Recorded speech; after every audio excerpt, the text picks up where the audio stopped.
හැමෝටම අයිබෝවන් අපි ගිය වීඩියෝ එකෙන් කතා කරා ලීචෙස් වෙබ්සයිට් එකේ account එකක් හදාගන්න හැටි.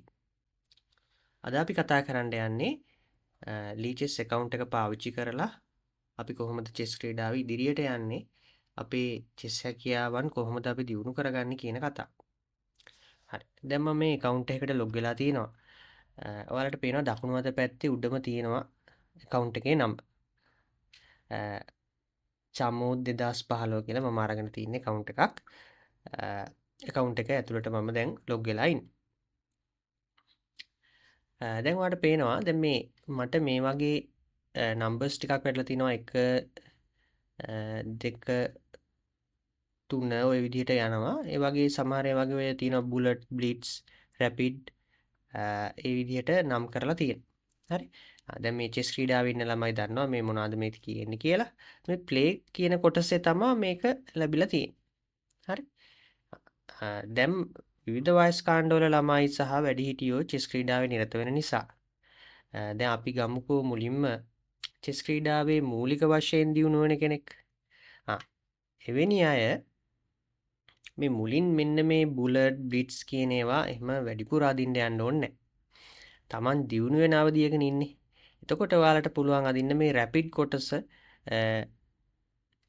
10+5 15+10 ඔය වගේ රැපිඩ් කොටස ඊට පස්සේ ක්ලාසිකල් ඊට වඩා උඩ කොටස අන්න ඒ වගේ ගේම්ස් මේ ගේම්ස් ඇදීමනේ මෙතන තියෙන්නේ. ගේම්ස් ඔයාලට අදින්න පුළුවන්. එතකොට ඔයාලට වැඩි කාලයක් තියෙනවා ඔයාගේ ගේම් එකේ හිතලා අදින්න. හරි. ඔය බුලට් බ්ලිට්ස් අදින්න කිව්වහම ඔයාලට තේරෙනවා කාලය ඉතාම අඩුයි. ඉතා ඉක්මනින් තීරණ ගන්න වෙනවා. හැබැයි ඉතින් ඔයා දියුණු වෙන අවධියක ඉද්දී මම ඔයාලට කියන්නේ විශේෂයෙන්ම රැපිඩ් සහ ක්ලාසිකල් ඒ කියන්නේ එතනින් උඩ කොටස් අදින්න ඕන. ඔයාට හිතන්න ටයිම් එක ඉතුරු කරගන්න. හරි. චෙස් ක්‍රීඩාවේ තව දියුණු වෙමින් යද්දී ඔයාට අනිත් ඒවත් කීපයක් අදින්න පුළුවන්. ශනික තීරණ ගැනීමත් එතනදී වර්ධනය කරගන්න පුළුවන්.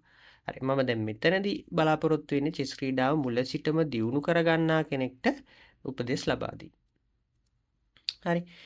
එතකොට දැන් මෙහෙම නිකන් අපි ක්ලික් කරලා බලමු. දැන් මම මේ රැපිඩ් එකක් නැතුව බ්ලිට්ස් එකක් මම නිකන් ක්ලික් කරලා ඔයාලට පෙන්නන්නම්. මට පෙන්නන්න ඕන මේ ගේම් එකක් එන විදිහ. දැන් මේ බලන්න මෙහෙම ගේම් එකක් එනවා. මේක ක්ලික් කරපුවාම මේ ඔන්ලයින් ගේම් එකක් තමයි යන්න යන්නේ. හරි. ඒතර අපිට පුළුවන් මේ ගේම් එක ස්ටාර්ට් කරලා දැන් මම වයිට් විදියට වයිට් ගේම් එක මේ විදියට ස්ටාර්ට් කරපුවාම අනිත් කෙනත් අනිත් පැත්තෙන් අදින්න පටන් ගන්නවා. හරි. දැන් මම මේ ගේම් එක ස්ටාර්ට් කරන්න යන්නේ නැහැ. ඔයාලට පෙන්වන්න ඕන නිසා මම මේක මේවා කරේ. හරි. එතකොට ලීචෙස් එකේ ඔන්න ඔය ඔප්ෂන් එක තියෙනවා ඔයාට ගේම්ස් ඇදීම් නේද? ඔන්ලයින් ගේම්ස් ඇදීම්. ඊට පස්සේ මේ විදිහටම තමයි ඔන්ලයින් තරගාවලිය වලටත් ඔයාට සම්බන්ධ වෙන්න පුළුවන්. මෙන්න මේ ප්ලේ කියන කොටසෙම මෙන්න මේ ටූර්නමන්ට්ස් විවිධ ටූර්නමන්ට්ස් එනවා මේ වෙද්දී මේ ඔන්ලයින් ටූර්නමන්ට්ස් තමයි මේ පෙන්වන්නේ ඔයාට. ඔන්ලයින් යන ටූර්නමන්ට්ස්.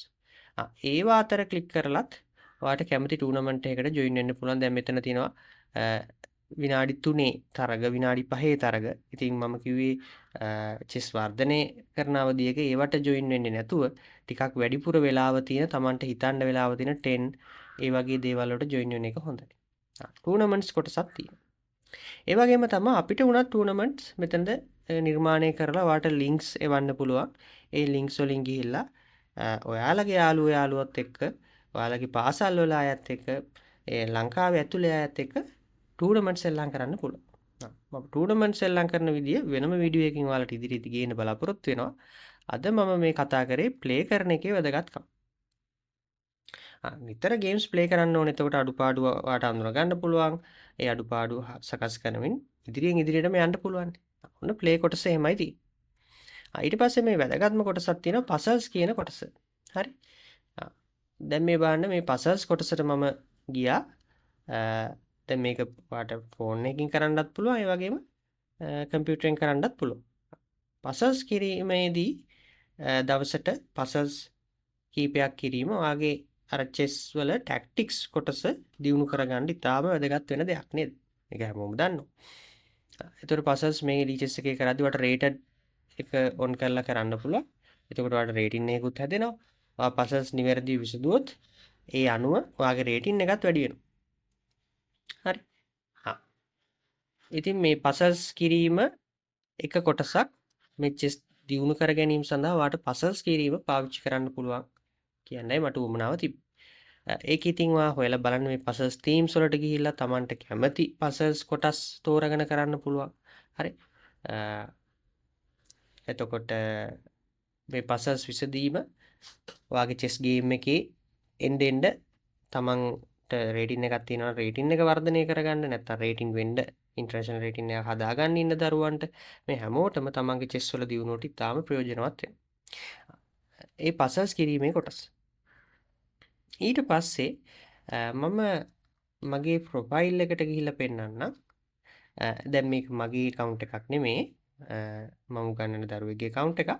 එතකොට මේ බලන්න එයා සෙල්ලම් කරලා තියෙන ගේම්ස් මෙතන පෙන්නනවා. ඒතර මේ ගේම්ස් වලට ගියාට පස්සේ තමන්ගෙම ගේම්ස් ටික තමා තමන් ඇදපු ගේම්ස් ටික තමා මේ ඔක්කොම රෙකෝඩ් වෙලා තියෙන්නේ. ඔයා මුල ඉඳලම ඇදපු ගේම්ස් ටික රෙකෝඩ් වෙලා තියෙනවා. හරි. අපි බලමු කොහොමද ගේම් එකකට ගිහිල්ලා. දැන් මම මේ ගේම් එක තෝරගන්නම්. මේ ගේම් එකට ගිහිල්ලා අපිට පුළුවන් අපි අදපු ගේම්ස් ටික නැවත අධ්‍යයනය කරන්න. චෙස් ක්‍රීඩාවේදී ඇනලයිස් කිරීම ඉතාම වැදගත් වෙනවා තමන්ගේ චෙස් දියුණුව සඳහා. එතකොට දැන් මේ ලීචෙස් එකේ හැකියාව තියෙනවා කම්පියුටර් එක පාවිච්චි කරලා ඇනලයිස් කරන්න. නමුත් මම ඔයාලට දෙන්නේ උපදෙසක් විදියට කම්පියුටර් එක පාවිච්චි කරලා ඔයා මුල් අවධියේදී ඇනලයිස් කරන්න එපා. තමන් විසින්ම ගේම් එකක් ඉවරුනාට පස්සේ තමන් විසින්ම ඇනලයිස් කරන්න. දැන් උදාහරණයක් ඔන්න බලන්න මෙයා බ්ලැක් ඇදලා තියෙන්නේ. ඔය ගේම් එක තමන්ටම නැවත ඇදලා බලන්න පුළුවන් කොතන හරි අඩුපාඩුවක් වුණාද කියලා. ඒකට ඔයාලට ටයිම් එකක් යනවා. ඔයාලට හිතන්න වෙනවා කොතනද අඩුපාඩු වුනේ.